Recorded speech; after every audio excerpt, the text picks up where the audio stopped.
하나님 도와주시옵소서. 우리의 영혼을 살려주시옵소서. 하나님의 말씀은 생명입니다. 주님의 말씀으로 우리의 영혼이 소생되게 하여 주옵소서. 하나님의 말씀을 기다리며 수납하기 위해 하나님 이곳에 종들이 있사오니 하나님 말씀하여 주옵소서. 예수 그리스도의 이름으로 기도드립니다. 아멘.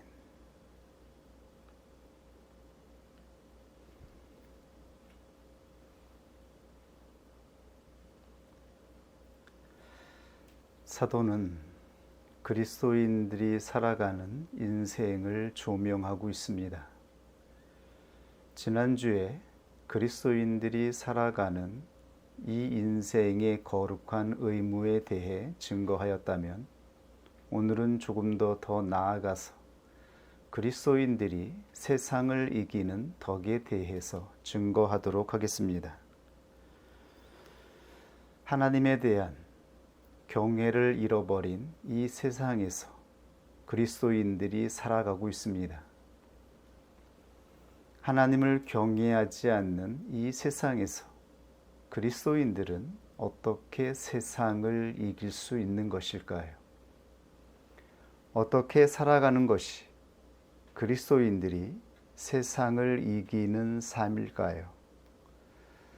사도는 오늘 우리들에게 세상을 이기는 그리스도인의 영적인 상태가 무엇인지를 증거하여 주고 있습니다.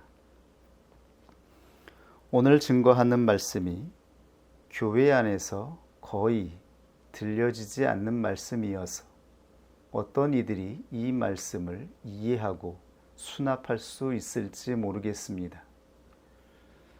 이제 더 이상 이러한 하나님의 말씀이 선포되지 않는 이 시대에 이 말씀을 들을 수 있는 그리스도인들이 얼마나 될지요. 저에게 주신 이 하나님의 말씀을 저는 영광스럽게 생각합니다.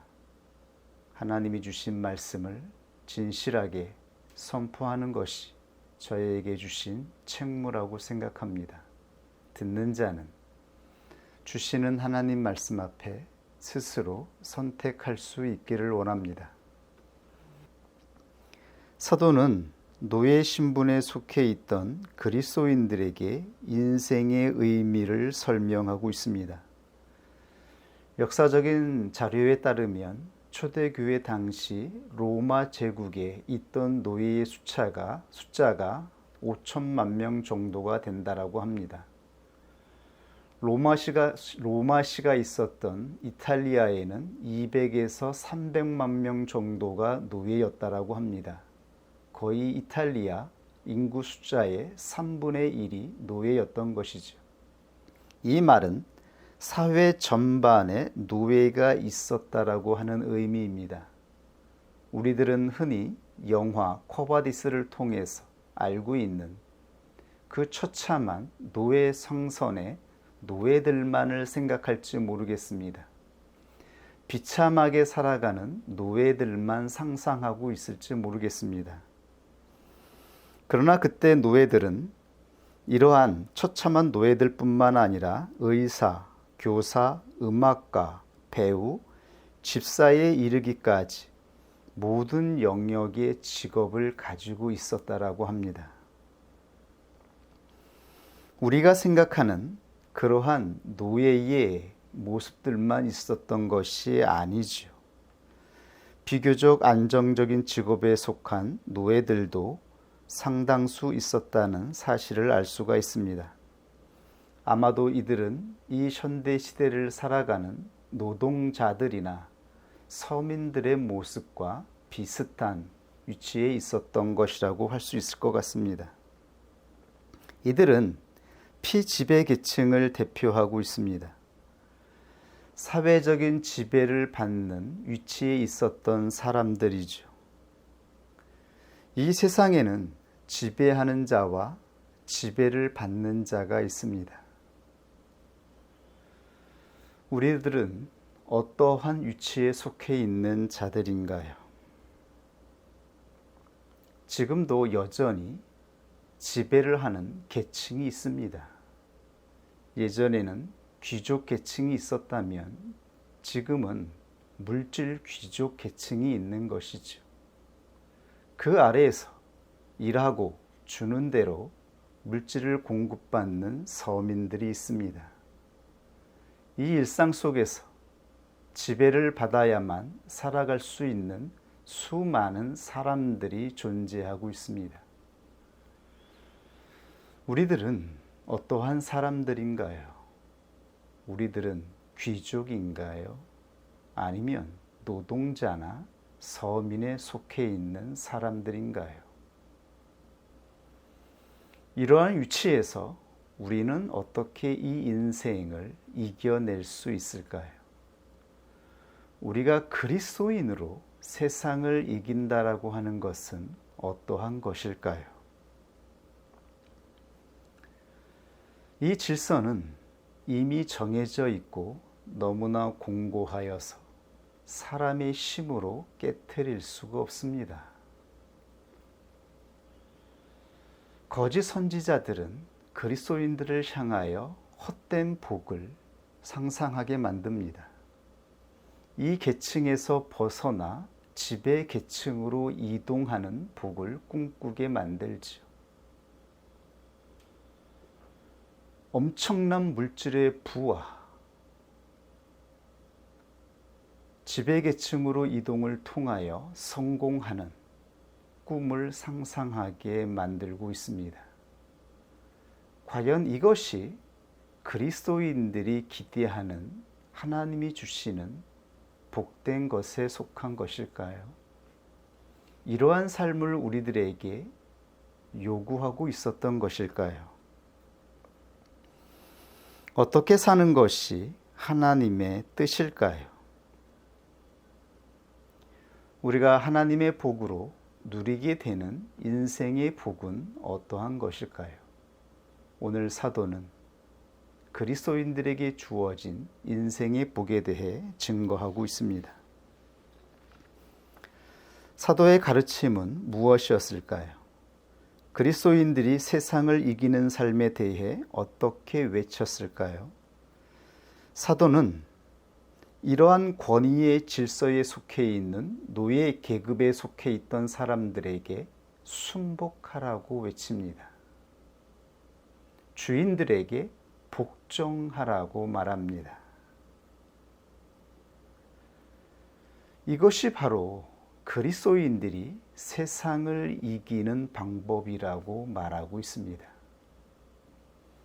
그런데 여기서 헬라어 순복하다, 히포타소, 즉 복종하다는 현재 분사의 형태로 되어 있습니다. 왜 동사의 형태를 분석하는 것이 중요할까요? 왜 진리의 교사들이 성경에 기록되어 있는 이 문장 속에 동사의 형태들에 주목하였을까요? 이 동사의 형태에 바로 영혼의 정체가, 실체가 진술되어 있기 때문입니다. 사도들이 증거하였던 영혼의 실체가 바로 이 동사의 형태 속에 진술되어 있었던 것이지요.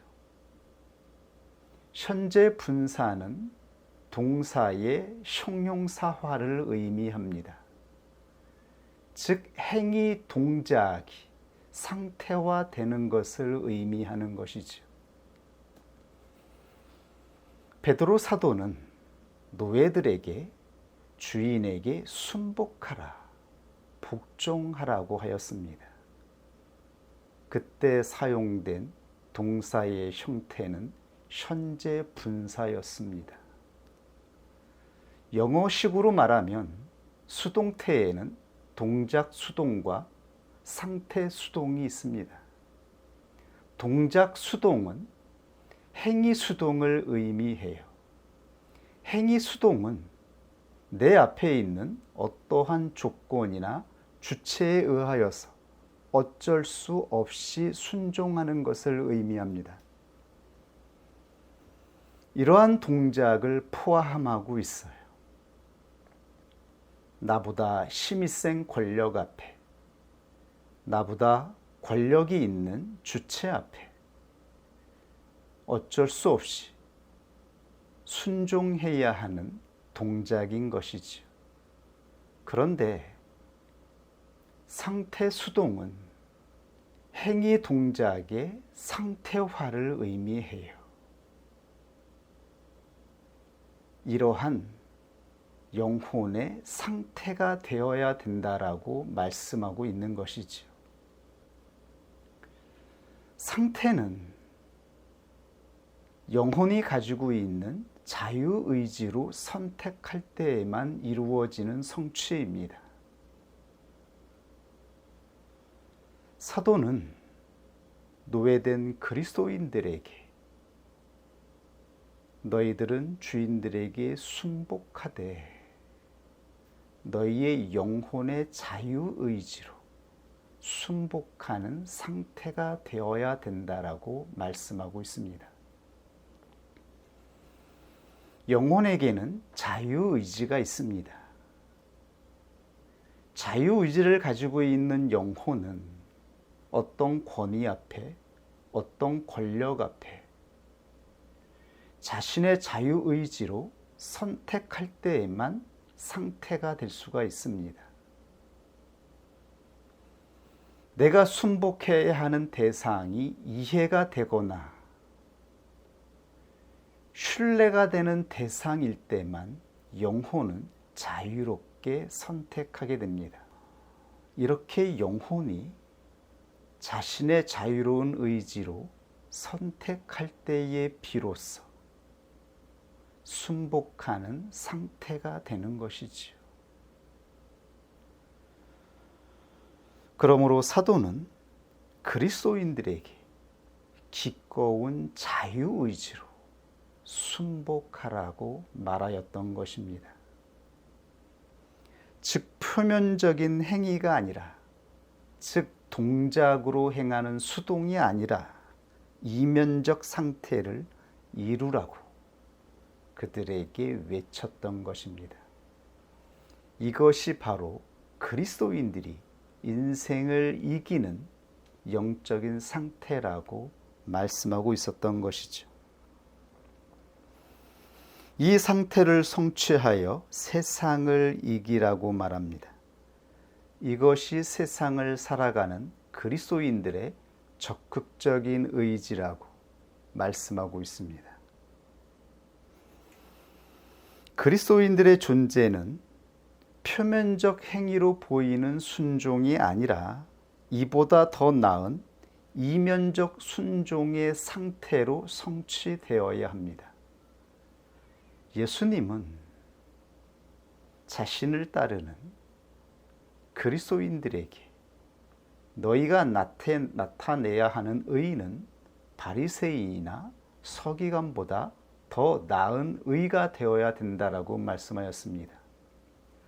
이들보다 더 나은 의를 가지지 않고서는 그 누구도 하나님 나라에 들어갈 수 없다라고 말씀하셨어요. 즉 겉으로 보이는 행위 수동이 아니라 이면적 상태에서 나타나는 진정한 순종의 상태가 이루어져야 된다라고 말씀하신 것이지. 이것이 그리스도인들이 세상을 이기는 영적인 상태라고 말씀하고 있는 것이지요. 그리스도인은 세상의 질서에 굴복한 자들이 아니죠. 우리들은 세상에 굴복한 것이 아닙니다. 그럼에도 불구하고 우리가 세상의 질서의 권위에 순복할 수 있는 것은 우리의 영혼이 구원을 받았기 때문입니다. 우리의 영혼은 예수 그리스도에 의해 구원을 받았습니다. 구원을 받았다라고 하는 것은 우리의 영혼이 자유롭게 되었다라는 의미입니다. 우리는 이제 이 세상 그 누구에게도 속하지 않은 자유로운 영혼이 되었어요. 이제 우리의 의지는 속박되지 않아요. 그 누구도 우리의 자유를 속박할 수가 없어요. 우리는 진정한 자유의지를 가진 존재가 되었어요. 우리는 노예가 아닙니다. 우리는 이 세상에 굴복하는 자들이 아닙니다. 이 세상에 어떠한 지배를 가지고 있는, 물질을 가지고 있는 자도 우리의 영혼을 지배할 수 없습니다. 그러므로 우리가 행하는 것은 노예가 나타내는 노예의 의지가 되어서는 안 된다라고 하는 것이지요. 우리는 자유로운 나그네가 되어 인생을 살아가고 있습니다. 이 세상을 살아가지만 이 세상에 속하지 않은 자유로운 나그네로 살아가고 있습니다. 자유로운 의지로 행하는 것이 아니면 그 어떠한 것도 존재 상태로 성취되지 않습니다. 자유로운 의지로 행하지 않는 것은 여전히 우리의 영혼과 충돌하게 되어요.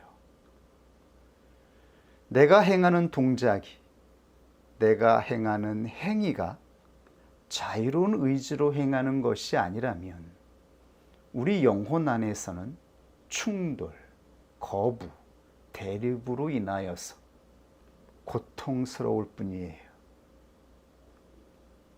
무거운 속박을 느끼게 되어 인생의 짐이 무거워지는 것이지요. 우리의 영혼을 짓누르는 그 속박으로 말미암아 우리는 자유로운 상태로 나아갈 수가 없어요. 그러므로 그리스도인들은 무엇을 행하든 자유로운 의지로 행할 때에 우리는 진정 구원 얻는 자로서 이 인생을 살아가게 되는 것이지요. 지금 사도는 이것을 말씀하고 있습니다. 노예가 주인에게 복종하는 것이 당연한 것인가요? 이것이 당연하다라고 말할 수 있을까요? 로마 제국 당시, 초대교회가 있었던 당시에 세상의 법은 이것을 당연시하였어요.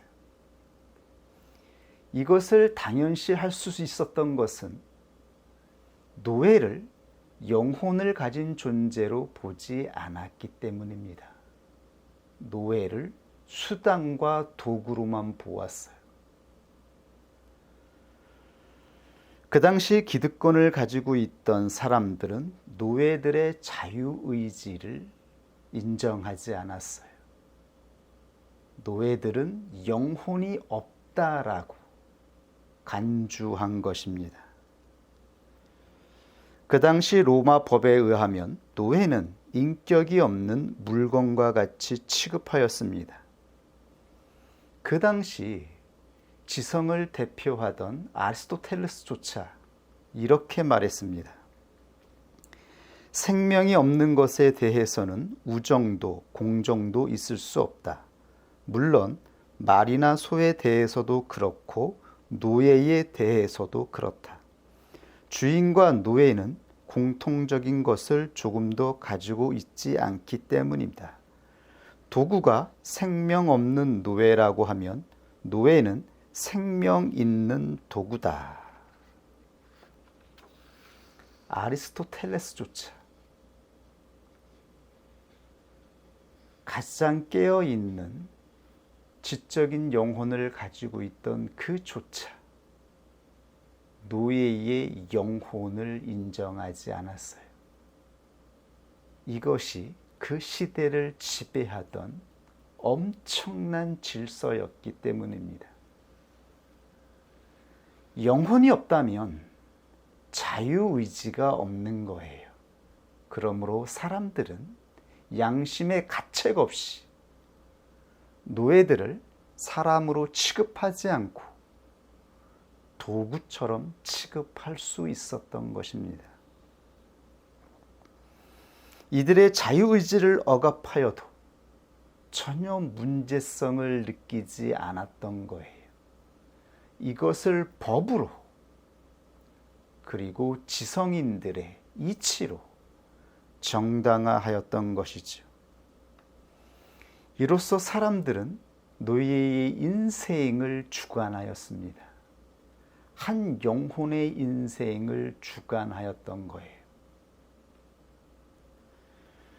따라서 그 당시 한 노예의 인생은 주인의 요구 조건이나 선량함의 수준에 따라 결정되었습니다.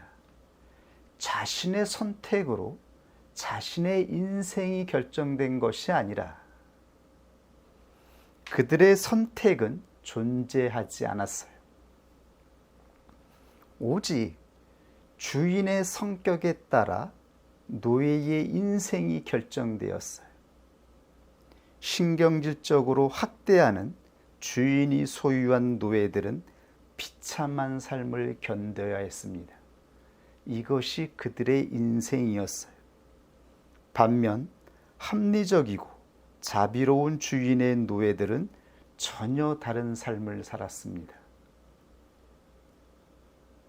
나은 삶을 살았던 것이죠. 존중받는 삶을 살 수가 있었어요. 긍정적이든 부정적이든 간에 그들의 인생은 주인의 손에 달려 있었던 것이죠. 이것이 바로 그 시대 타락한 인간의 삶이었습니다. 짐승처럼 한 사람의 영혼을 지배하고 한 사람의 영혼을 마음대로 파괴하면서도 양심의 가책을 느끼지 않던 시대에 예수 그리스도가 오신 것입니다. 예수 그리스도가 오셔서 복음을 선물로 주셨던 것이죠. 누구든지 예수 그리스도를 믿는 자들은 이 당시에 영혼이 자유롭게 되었습니다. 구원을 받았던 것입니다. 지금 우리가 받았던 구원과 이 시대를 살아갔던 노예들이 받았던 구원을 상상해 보십시오. 이들은 이러한 처참한 인생 속에서 구원을 받았습니다. 그들은 이러한 인생에서 자유로운 영혼이 되었던 거예요. 이러한 노예들이 교회 안에 많은 이들이 속해 있었어요. 교회 안에는 노동자들, 서민들, 그리고 종으로 살아가고 있었던 수많은 피지배 계층의 사람들이 들어와 하나님께 예배를 드리며 자신들에게 주어진 구원으로 인하여 기뻐하며 찬송하고 있었습니다. 이들의 영혼이 깨어났어요. 이 시대를 지배하던 질서가, 이 시대를 지배하던 관습이 옳지 않다라고 하는 것을, 그 누구도 자신들의 영혼의 주인이 될 수 없다라고 하는 것을 깨닫게 되었고 자각하게 되었습니다. 드디어 이들은 스스로 자신의 인생의 주체자가 되었어요. 자신의 선택으로 자기의 인생을 선택할 수 있게 된 것입니다.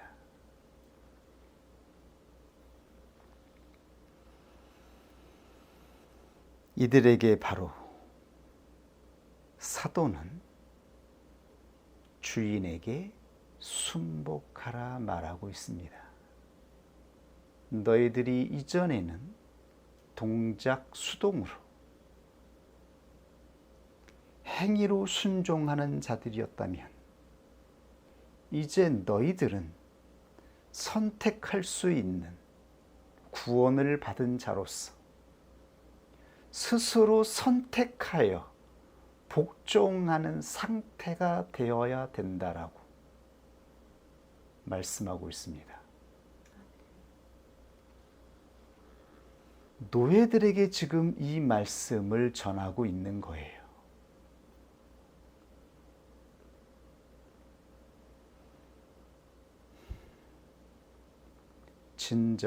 진정한 순복의 상태, 진정한 복종의 상태, 이것은 영적인 것입니다.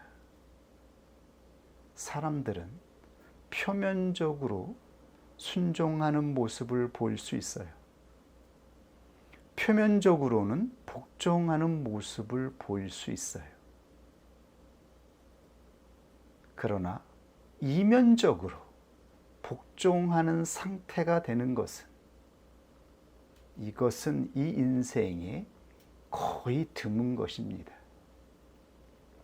이것은 참으로 위대하고 놀라운 것이죠. 존귀한 것입니다.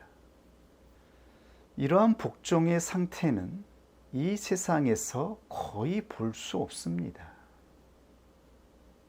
특별한 경우에 한두 번 볼 수 있을 뿐이죠.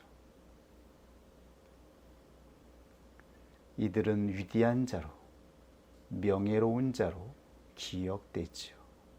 왜냐하면 복종의 상태가 되는 것은 오직 우리의 영혼이 이해가 되어질 때에, 신뢰가 되는 대상 앞에서만 영혼이 자유로운 의지로 선택할 때에 이루어지는 것이거든요. 진정한 복종의 상태는 억압적인 권위나 기득권 앞에서 성취되지 않습니다. 우리의 영혼이 인정하지 않아요. 자유로운 의지를 가지고 있는 영혼이 기꺼이 순복하는 상태를 만들어낼 수가 없어요. 이해가 되지 않아요. 억압되는 이 괴팍한 인격 앞에 사람들은 순복의 상태를 성취할 수 없어요. 이것은 오직 그리스도인들만이 성취할 수 있습니다. 사도는 모든 그리스도인들에게 이 놀라운 상태를 이루라고 말하고 있습니다. 세상에서 사람 취급도 받지 못하고 살아가던, 말이나 소처럼 취급받고 있던 노예들이라 할지라도 그들이 진정 예수 그리스도를 믿음으로 말미암아 구원을 받았다면 이 순복의 상태를 이루라고 말씀하고 있습니다. 이 놀라운 영적인 상태가 되어야 된다라고 말씀하고 있습니다. 이 상태는 선한 주인이나 악한 주인과 상관없이 이루어져야 하는 것입니다. 사도는 이렇게 말하였죠. 순복하되 선하고 관용하는 자들에게만 아니라 또 까다로운 자들에게도 그리하라. 즉 내가 이 세상에서 섬기는 권위의 인격, 그 대상이 본질이 아니라고 하는 것이죠. 그들은 진정한 주인이 아닙니다. 이들은 우리의 진정한 주가 아닙니다. 이들은 우리의 영혼을 부정하는 자들입니다. 이들은 우리들을 짐승처럼 취급하는 자들입니다. 그러나 그리스도인들은 그들 앞에서조차 순복하는 상태가 되어야 된다라고 사도는 증거하고 있습니다. 왜냐하면 그들이 부여한 존재 가치가 우리의 가치가 될 수 없기 때문인 것이죠. 우리는 진정한 구원자가 있습니다. 우리가 섬기는 진정한 주가 있습니다. 우리의 영혼을 구원하여 주신 우리의 구원자가 있습니다. 우리가 마땅히 존경하고 경외하는 위대한 하나님의 인격을 알게 되었습니다. 우리의 영혼을 구속하여 주신 예수 그리스도를 믿는 자가 되었습니다. 우리는 예수 그리스도의 종이 되었습니다. 우리는 예수 그리스도야말로 우리의 진정한 주임을 우리는 기꺼운 우리의 의지로 인정하며 엎드리는 자입니다. 이것이 바로 그리스도인이라고 말씀하고 있습니다. 그러므로 우리가 엎드리는 것은 내 눈앞에 보이는 부당한 세상의 사람이 아닌 것이죠. 우리는 사람 앞에 부복하지 않습니다. 우리는 이 세상의 권력 앞에 순종하는 것이 아니죠. 우리는 누구보다 자유로운 자가 되었어요. 우리는 그들이 행사하는 그 물질에 휘둘리지 않아요. 그들이 행사하는, 위협하는 그 무기에 휘둘리는 자가 아니잖아요. 우리는 이미 사망으로부터 해방되어 구원받았어요. 더 이상 사망이, 죽음이 우리를 위협하지 못합니다. 우리는 진정 자유로운 자가 되었어요. 이제 자유로운 의지로 하나님 앞에서 진정한 주인을 찾게 되어서 우리가 인정하는, 우리가 기꺼이 섬기는 하나님 앞에 순종하는 종으로 살아가는 자로 선택한 자들입니다. 그때 순복의 상태가 이루어지는 것이죠. 순복의 상태는 존재이기 때문에, 존재의 상태이기 때문에 교회 안에서든 교회 밖에서든 그것이 어떠한 질서이든 그 질서 앞에 기꺼이 순복하는 상태가 되어야 된다라고 말씀하고 있는 것이죠. 이 상태를 성취하라고 사도는 증거하고 있습니다. 이것이 그리스도인들이 세상을 이기는 길임을 말씀하고 있습니다. 만약에 노예로 살아가던 자가 예수 그리스도를 믿어서 영혼이 깨어난 이면적인 그리스도인이 되었다면 그는 어떻게 살아가야 하는 것인가요? 부당한 주인 앞에 대적하여 혁명을 일으켜야 하는 것인가요? 싸워서 자유를 쟁취해야 하는 것인가요? 독립전쟁을 해서 우리의 자유를 쟁취하는 것이 그리스도인이 세상을 살아가는 방법인가요? 실제로 교회 안에서는 영적인 질서를 따라서 교회가 다스려졌습니다. 노예였던 자가 영혼이 깨어나 교회 안에서 의장이 되어서 회의를 주최하기도 하였어요. 그리고 귀족이었던 자가 예수 그리스도를 믿음으로 말미암아 교회 안에 들어와서 노예가 주재하는 회의에 참석하여서 순응하였습니다. 이것이 바로 교회 안에서 이루어지던 하나님 나라의 질서였어요. 영혼이 깨어난 순서대로, 하나님이 주신 각양 은사대로 교회는 영적인 질서를 따라서 이루어졌습니다.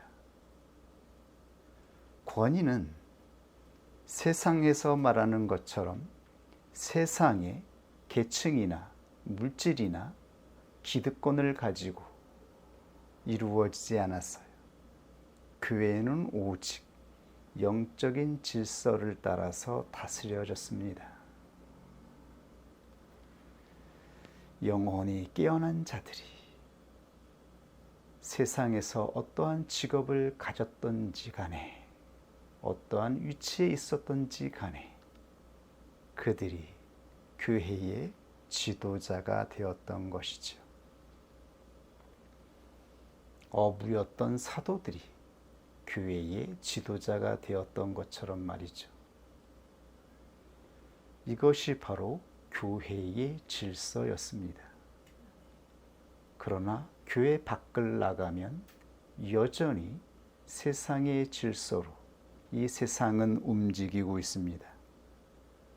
세상에 나가면 노예는 여전히 노예의 신분으로 살아가게 돼요. 그렇다면 노예의 신분으로 살아가던 그리스도인들은 어떻게 그들의 인생을 살아내야 했을까요?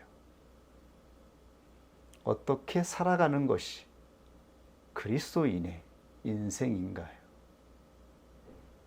지금 그 질문에 대해 사도가 해답을 제시하였던 것이죠. 사도는 노예로 살아가던 그들에게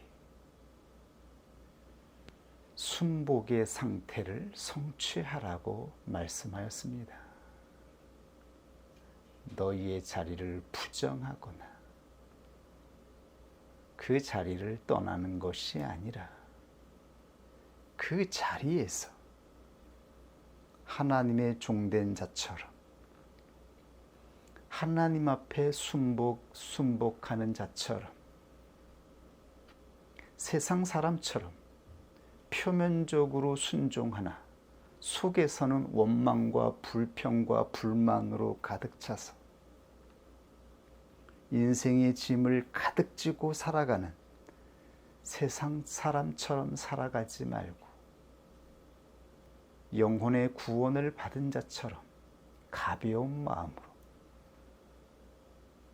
너희가 선택하여 하나님 앞에 순복하는 것처럼 순종하는 상태로 그렇게 그들에게 나타내라고 말씀하였던 것이죠. 이러한 상태로 나아가는 자들이 하나님 나라에 들어갈 수 있다라고 예수님이 말씀하신 것이죠. 이것이 우리가 가져야 하는 우리에게 주신 의가 아닌가요? 진정 구원을 받은 자들에게 주어진 의의 기준이 아닌가요? 바리새인보다 더 나아야 하지 않나요? 우리는 표면적인 그리스도인이 아니라 이면적인 그리스도인으로 부름을 받았습니다. 우리가 그토록 끈질기게 놓지 못하는 것이 무엇인가요?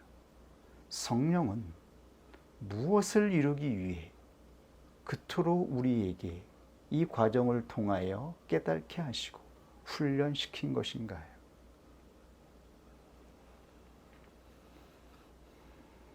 우리에게 깨닫게 하시고 훈련시킨 것은 이 순복의 상태를 성취하게 하기 위함이 아닌가요? 순복의 상태를 성취하는 것. 그것이 바로 하나님께서 이 세상을 살아가는 그리스도인들에게 원하는 것이 아닌가요?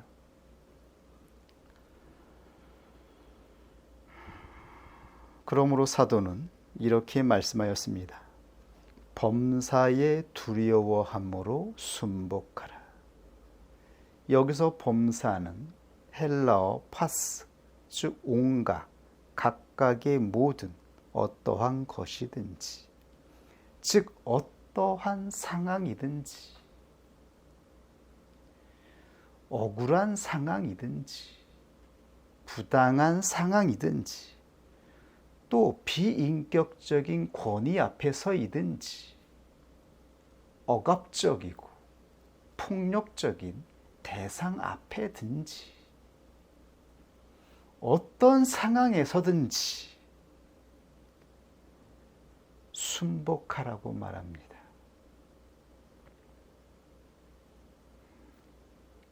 조건이 붙죠.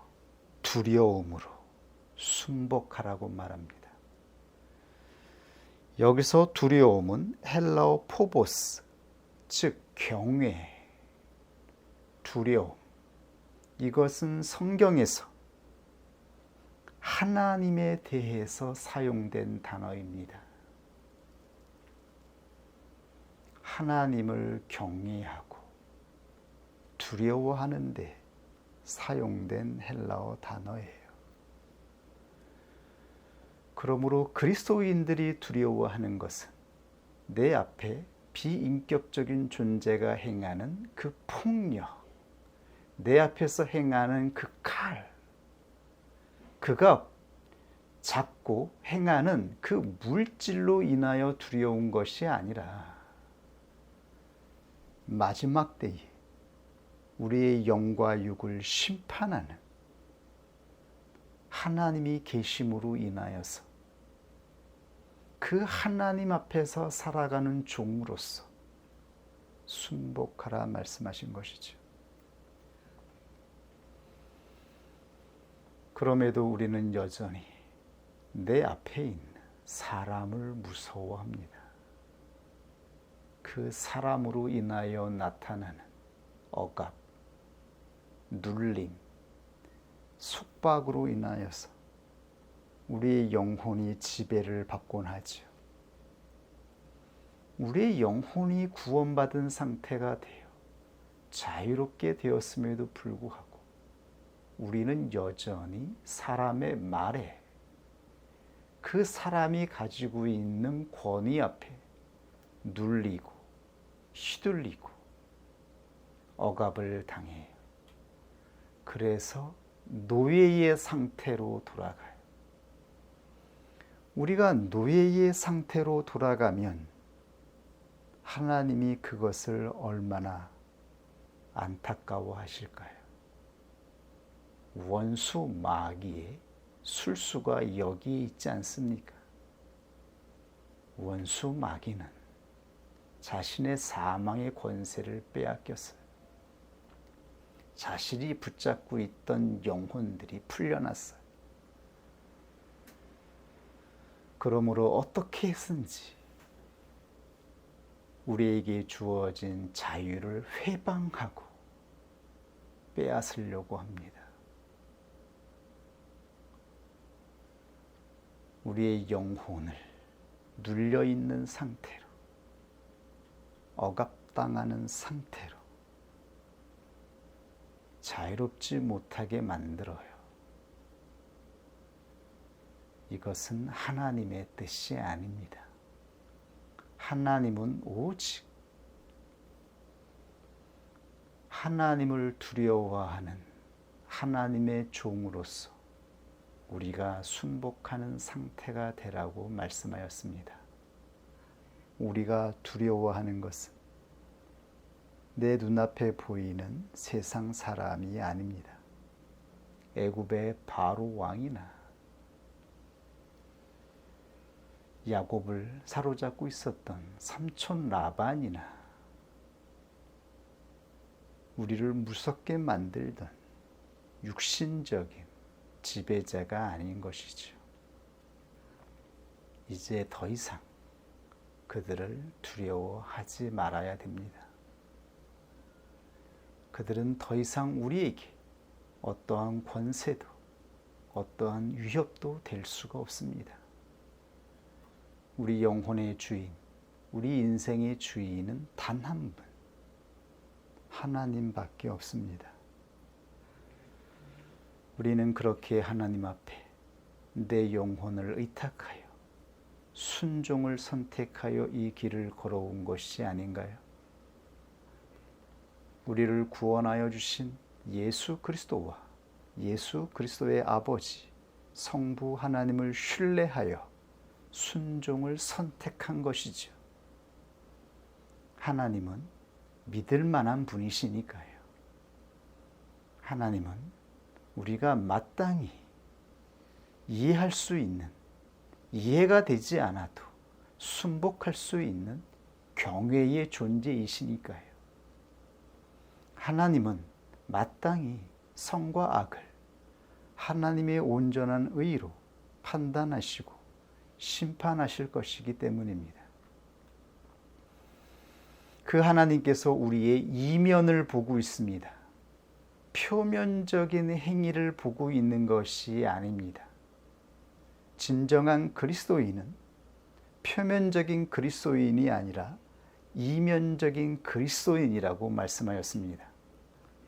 순종은 겉으로 드러나는 행위가 아니라 우리 안에서 이루어지는 상태가 되어야 됩니다. 이것으로 우리는 세상을 이기는 자로 살아내는 것입니다. 그러므로 마지막 19절에 애매히 고난을 받아도 하나님을 생각함으로 슬픔을 참으면 이는 아름다우나. 이 인생이 바로 아름답다라고 말씀하였습니다. 애매히는 부당하게, 불의하게, 고통을 당해도 하나님을 생각함으로 슬픔을 참으면, 즉 순복하는 상태가 되어 이 슬픔을 가지고 있으면 이것이 바로 아름답다. 이것이 바로 카리스, 하나님의 은혜, 하나님의 호의, 하나님의 덕입니다. 하나님은 우리에게 세상을 선물로 주시지 않았습니다. 하나님이 우리에게 주신 것은 카리스, 하나님의 은혜입니다. 하나님의 덕을 선물로 주신 것입니다. 하나님은 우리에게 세상을 주신 것이 아니에요.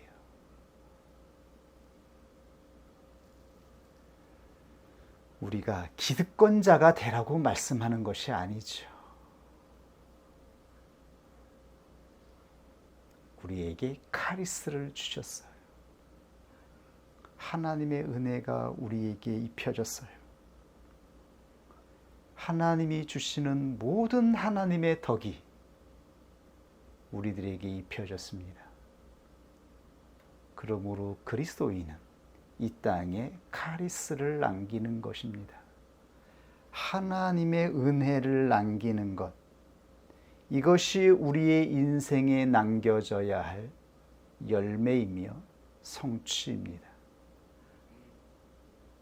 애매히 고난을 당해도 하나님을 생각함으로 슬픔을 참으면 이는 카리스로 그의 인생이 남겨집니다.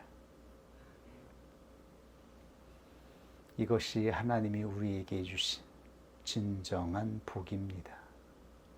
이 복을 가지고 세상을 이기는 그리스도인으로 살아낼 수 있기를 원합니다.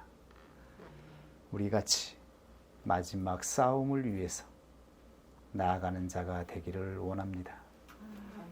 우리 하나님 말씀 앞에 함께 기도하겠습니다.